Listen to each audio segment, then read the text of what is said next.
I first heard about the old asylum from an ex-cop who grew up in upstate New York. He didn't smile when he mentioned it, just a grim shake of the head. Willowbrook, or what was left of it, sat at the edge of town like a decaying crown. Its brick walls were cracked, ivy crawling over what remained of its once white facade. Empty hallways stretched into darkness, and the air carried a strange metallic scent. Even from the outside, the asylum opened its doors in the 1930s. It promised care and rehabilitation for children with developmental disabilities. But as history tells us, promises were rarely kept.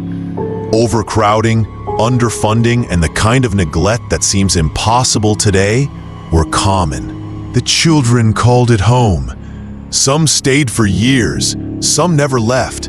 And the staff? Well, the staff had their routines, their quiet rules that weren't in any handbook. They learned to move through the halls without attracting attention, because the walls, they say, had ears. By the time the asylum closed, in the late 1980s, it had already earned a reputation among locals. People whispered about rooms that seemed to rearrange themselves, about the sounds of laughter or crying echoing down hallways at night. And some claimed they saw figures that moved too quickly to be human. The part of the building that scared me the most was the old wing, the one that housed the youngest patients. Narrow corridors, low ceilings, and most notably, rows of linen closets lining every hallway. They were supposed to hold sheets and blankets, but staff stories hinted at something more, something unusual locked away inside. That's where the story really begins. I want you to imagine a nurse on her first night shift. Her name was Claire, though that's not her real name. She'd been warned about the asylum, of course, but she laughed it off. Ghost stories, she told herself.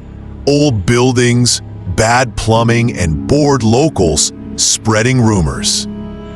She walked those corridors as she did any other hospital, flashlight in hand, clipboard tucked under her arm. At first, everything seemed normal.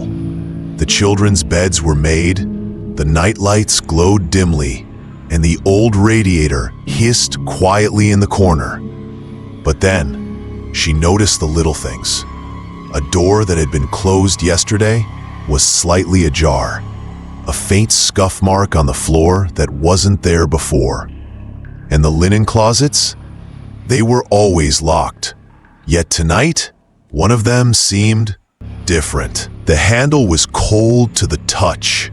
The lock clicked as if it had been used recently.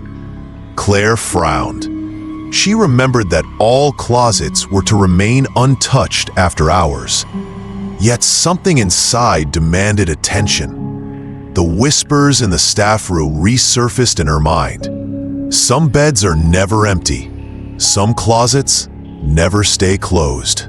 And there were the old reports. Missing linens, missing items. Staff claiming they'd seen shadows moving against the walls. A child's laughter in an empty hallway. Nothing concrete, just fear. That night, Claire made her rounds. She checked every bed, every door, every child. They all seemed asleep, perfectly silent. And then, she reached the last room in the wing. There it was. The bed, tucked into the corner, perfectly made. But the room smelled faintly of soap and something else. Something metallic, like blood, though she knew there was none here. And then her eyes drifted to the closet. She hesitated. Something told her not to open it. Yet her curiosity, her instinct as a nurse, made her reach for the handle. And then she noticed it. A small handprint pressed into the inside of the closet door. A child's handprint, tiny, perfectly formed. as if someone had leaned there, just out of reach. It was impossible. The closet had been locked all day. No child had been in there. And yet, the print was there, bright, detailed, undeniable. Claire froze. She glanced down the hall, nothing. Not a sound, not a flicker of movement. Just the radiator's hiss and her own heartbeat, thumping like a drum in the silence. And that's when the air changed. Cool, heavy, almost like the walls themselves were breathing.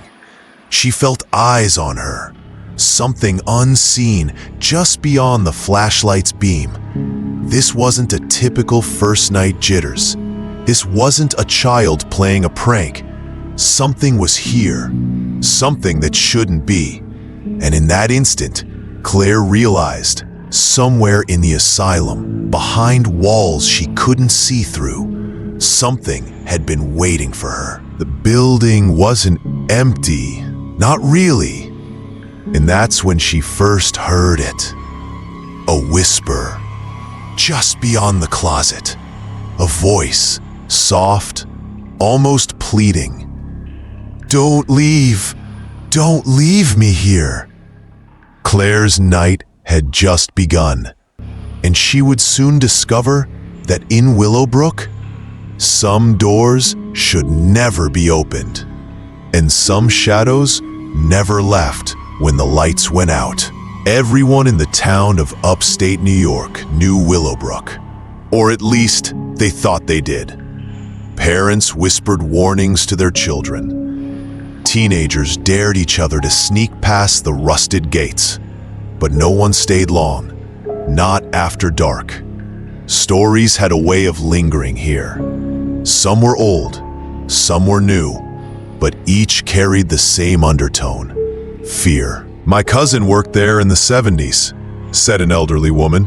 She said the walls, they were just walls. They were alive. You could feel them watching you."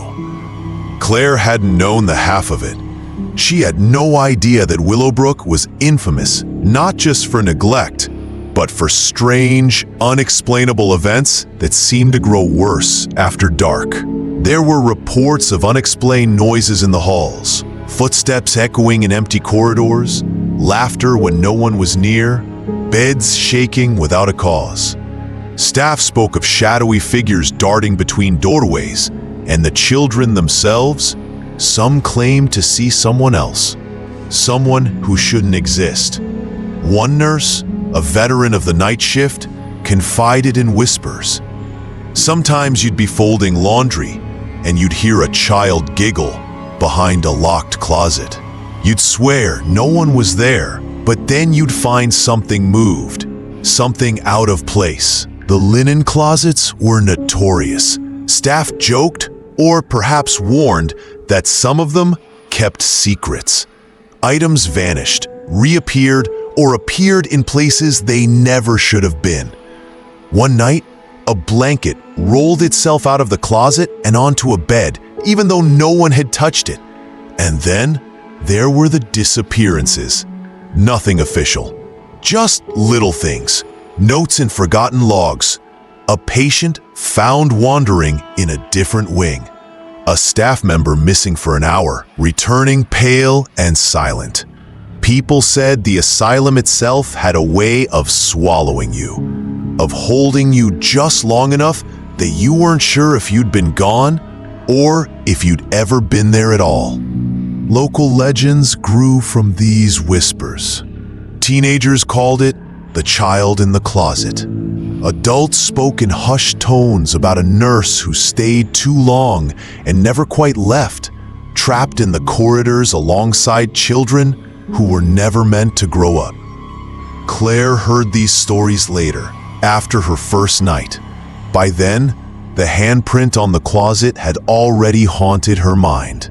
She wondered if the legends were true, or if she had just stumbled upon something that no one dared speak of. She wasn't the first to see it. Others before her had felt it too. A presence, silent and cold, that seemed to observe from just beyond your vision. A child who wasn't there, yet was everywhere. Some locals claimed they had ventured into the old wing themselves, cameras in hand, hoping to catch evidence. All they got were recordings of whispers, shadows that didn't match any human form, and doors that slammed shut on their own. "We didn't stay long," a former visitor admitted. "It was like the building knew we were watching, like it wanted to keep its secrets. And the strangest part, the asylum wasn't abandoned the way most buildings are. It seemed alive. Floors that creaked with no weight on them, rooms that were rearranged by morning. The faint smell of soap mixed with something metallic, always there, but never traced to a source." Claire began noticing patterns. It wasn't random. The disturbances centered around certain rooms, certain closets, certain beds. The children's wing, the closets, they seemed connected. And something or someone was still moving there. One night, a colleague dared to leave a camera by a locked closet. What they captured chilled them to the bone.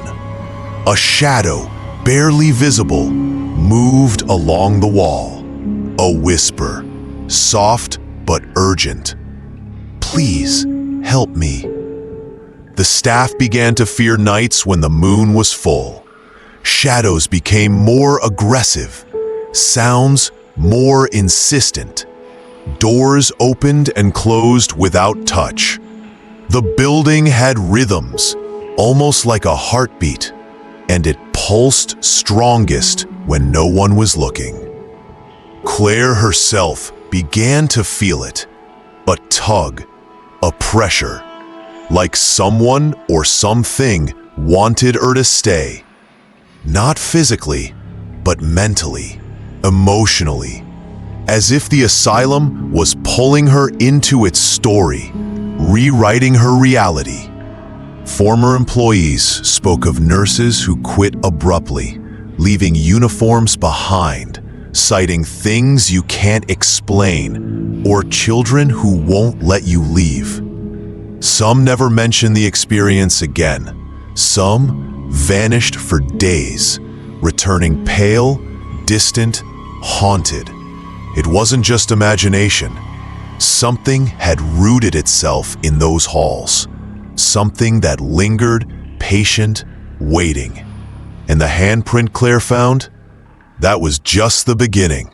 Because in Willowbrook, some presences didn't just haunt the building. They haunted the people who entered it. They lingered in memories, dreams, and reflections, sometimes long after the doors were locked behind you. By the end of her second week, Claire wasn't sure which was real, the stories or what she herself had seen. She began hearing things in the dead of night, faint giggles, footsteps that weren't her own, whispers pressing against her mind. And then, one night, she discovered something in the laundry room. A blanket, folded neatly, like every night. But this time, a note tucked inside, written in a child's scrawled handwriting. "Don't leave me. I'm still here." Claire's breath caught. She looked around, heart racing. The corridor was empty, the children's beds empty, and yet she could feel it. Someone or something was watching, waiting, patient. She didn't know it yet, but the asylum wasn't just a building. It was a trap, and she had already stepped inside. Something unseen had just reached out, and Claire was already too close. Claire's third week at Willowbrook was when things stopped feeling like work. When she realized the asylum wasn't just old, neglected, or haunted by rumor. It was alive. It started small, a whisper in the hall, just out of earshot. A shiver down her spine when she bent to straighten a bed. The faint, cold pressure of unseen eyes. She told herself it was fatigue, stress, the building's drafts. But fatigue didn't explain the footsteps. Soft, deliberate pacing behind her. She turned. Nothing. Only shadows stretching and twisting across peeling wallpaper. Then came the sounds no one should hear. The closets. They creaked as though something heavy leaned against them. A drawer rattled open on its own. Sheets rustled, despite the lack of wind. And from one room in particular, room 12, she heard a soft voice whisper, "Why are you here?" Claire froze. Her flashlight trembled in her hand. Every instinct screamed to leave. But curiosity, her training as a nurse, made her step closer. Room 12 was where the youngest children had stayed. Tiny beds lined the walls, each made perfectly, as though unseen hands cared for them in the night. Claire glanced at the closet, the same one with the handprint from her first week. Locked, unmoved. Yet somehow, she felt a presence behind it. She called out softly, "Hello? Is someone here?" No answer. Only a whisper that seemed to drift through the walls. "Don't go. Stay." She backed up, heart pounding, trying to convince herself this was nothing more than imagination. But the building had begun to shift. The corridor stretched longer than before. The walls seemed closer, pressing in. The lights flickered faster, each pulse revealing shapes she didn't recognize, shapes that vanished when she blinked. Claire's flashlight landed on the closet again. This time, she noticed the faint outline of another handprint, slightly above the first. A child's hand, smaller, trembling, like someone had pressed it in fear. And then she heard it.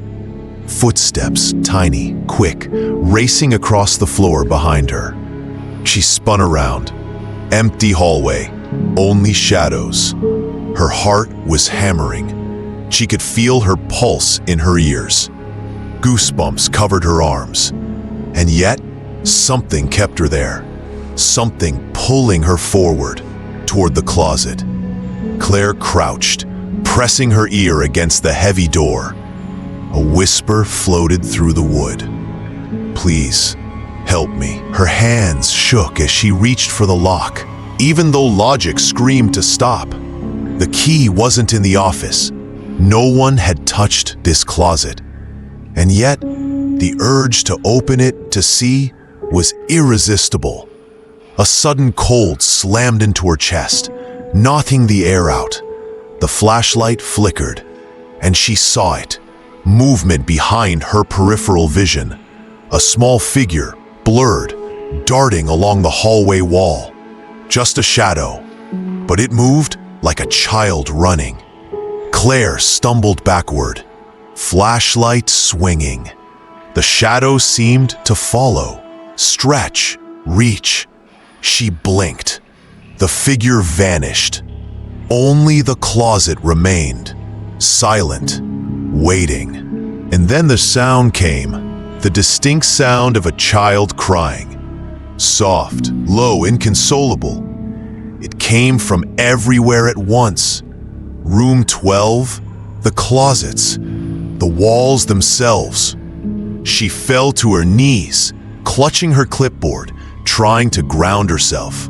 The crying grew louder, but it wasn't just sorrow. It was warning, fear, anger, a plea. And then the impossible.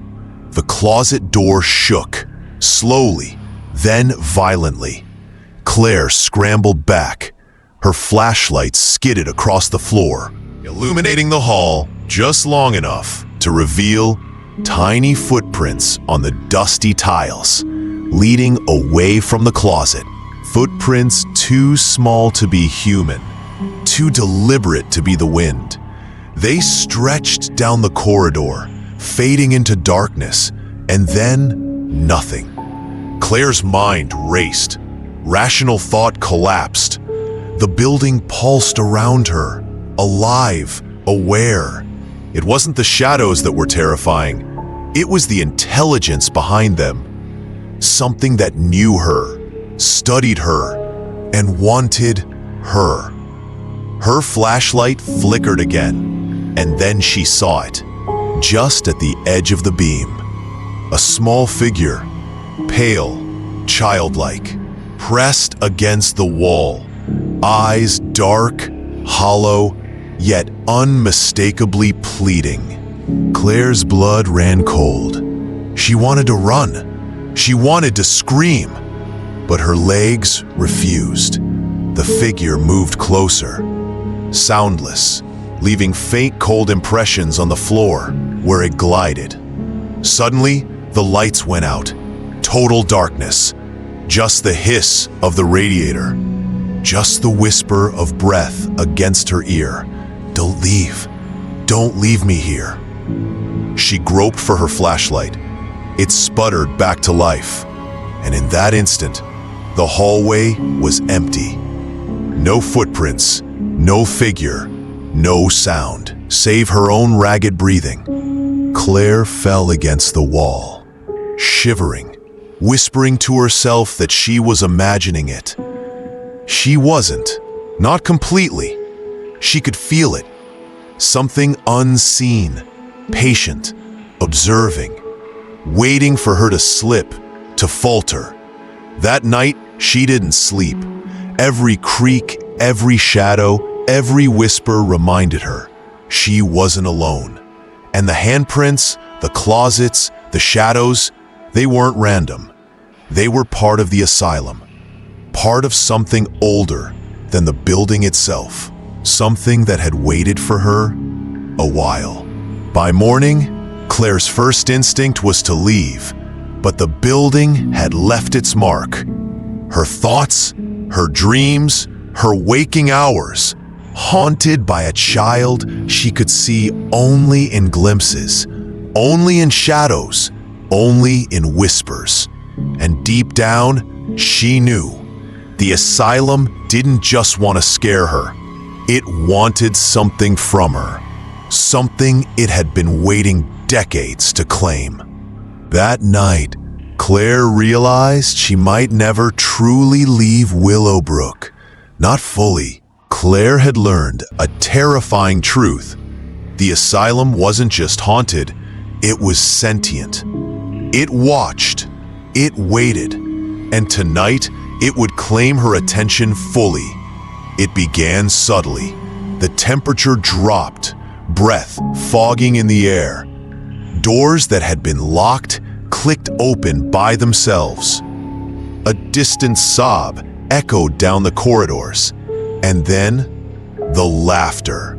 High-pitched, cruel, circling her, as if the walls themselves were mocking her. She grabbed her flashlight, trying to steady her shaking hands. Each beam revealed nothing, yet she felt the presence, circling, pressing closer. Every instinct screamed to leave, yet every path forward twisted impossibly. Hallways lengthened, doors led nowhere. Windows reflected her own frightened face back at her, with someone or something behind it. Claire turned a corner and froze. A figure stood at the far end, small, pale, childlike, but wrong. Its limbs were too long, its eyes too dark, and behind it, the walls seemed to breathe. Shadows pooled around the figure, crawling toward her like liquid.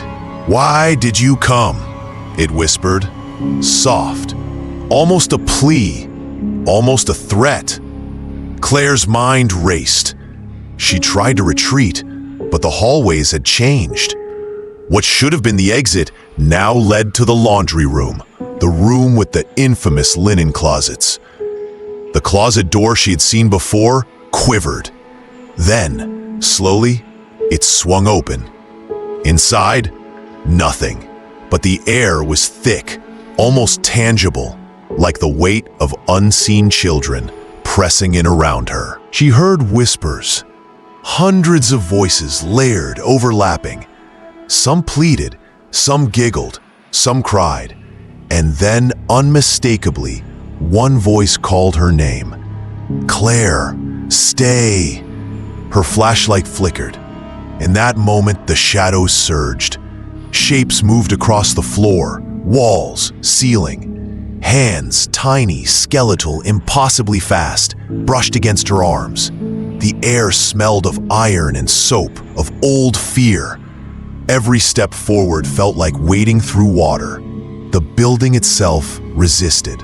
She reached room 12.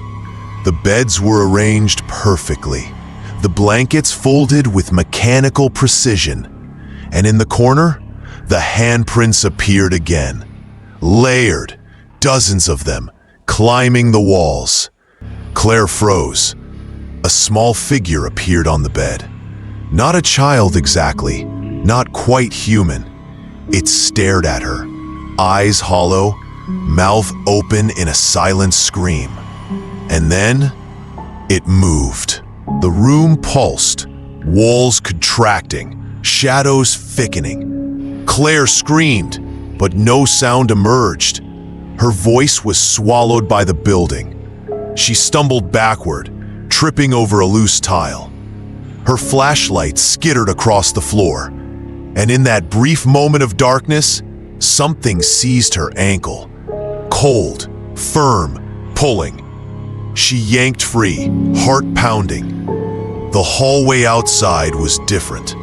The doors weren't where they had been. Windows showed black nothingness instead of the courtyard. The asylum had reshaped itself around her fear. And then she saw them. Figures in the shadows. Small, pale, hollow-eyed. Hundreds of children, or what remained of them. Some crouched, some hovered, some pressed their tiny faces against the walls, watching her every move. She tried the exit. Locked. Deadbolts, rusted chains, impossibly new locks. She banged on them. The figures whispered, laughed, pleaded. The handprints climbed the walls, multiplying, reaching for her. Claire ran, past closets, past beds, past rooms that weren't supposed to exist. Each turn revealed another horror. Shadows moving against the light, cold air pressing her back, whispers urging her to stay. And then, the figure from the hallway appeared again, blocking her path. It reached out. Hollow eyes drilled into her soul, and the air vibrated with every whisper, every cry, every laugh in the asylum's long memory. She screamed, not for herself, but for the children, for whatever had been trapped here, waiting for decades. She slammed the closet door behind her, hoping to contain the presence. But the asylum doesn't let go so easily. In a sudden moment, all went silent. The shadows vanished. The hallway returned to normal. Claire was alone. The handprints were gone. The closet closed. And the only sound was her own ragged breathing. She didn't know how long she stood there. Seconds? Minutes? Hours? Everything felt unreal. But she knew one thing.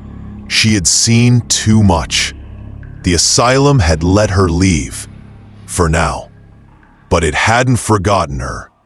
And as she turned toward the exit, a final sound froze her blood. A single child's whisper, soft and insistent, brushing against her ear. "We're still here." Claire stumbled into the morning light outside Willowbrook. The gates, once rusted and broken, now looked impossibly intact. Normal, like the night had never happened. She thought she was safe. She thought that terror was over. But something followed her. A memory of shadows, of whispers, of handprints that never faded completely. Willowbrook had marked her, and she knew deep down that the asylum's hunger hadn't ended. Not for her, not for anyone who dared walk those halls at night. The night had claimed more than fear. It had left a reminder. Willowbrook never truly releases its visitors. Claire never fully returned to normal. She left Willowbrook that morning shaking, exhausted, and haunted by what she'd seen. Yet the asylum followed her, not in body, but in memory, in shadows, in whispers.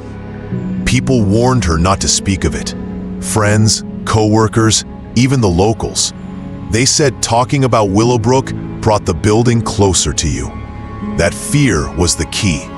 That attention fed the shadows lurking in the halls. She wrote down everything she remembered. Every handprint, every shadow, every whisper. But even on paper, the memories seemed incomplete. Something shifted when she reread them, as if the asylum had rewritten its own story in her absence. For months, she avoided the town, avoided the news about Willowbrook. But the asylum refused to stay buried in memory. People who visited later reported strange phenomena. Flashes of childlike figures in windows, heads folded as if by unseen hands, the occasional handprint appearing in impossible places, on walls, on mirrors, even on car windows of those who dared approach.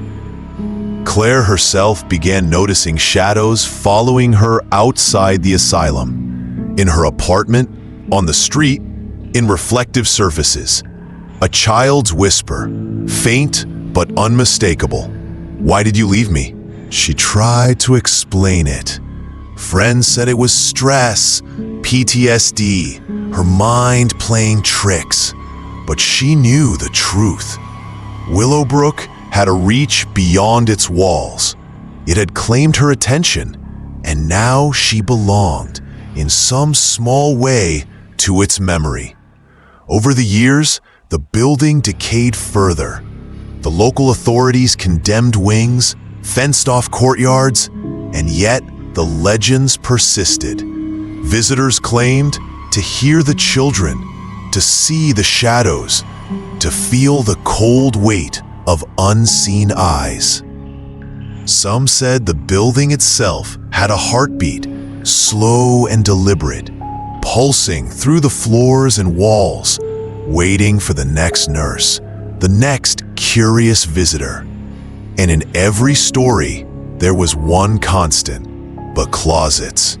Locked, quiet, but never empty. They kept the memories. They held the whispers. They watched. Claire never returned. She moved to a distant state, changed her routine, even altered her name. But Willowbrook lingered, in dreams, in reflections, in fleeting glimpses out of the corner of her eye. And each time, she felt the pull of the asylum calling her back.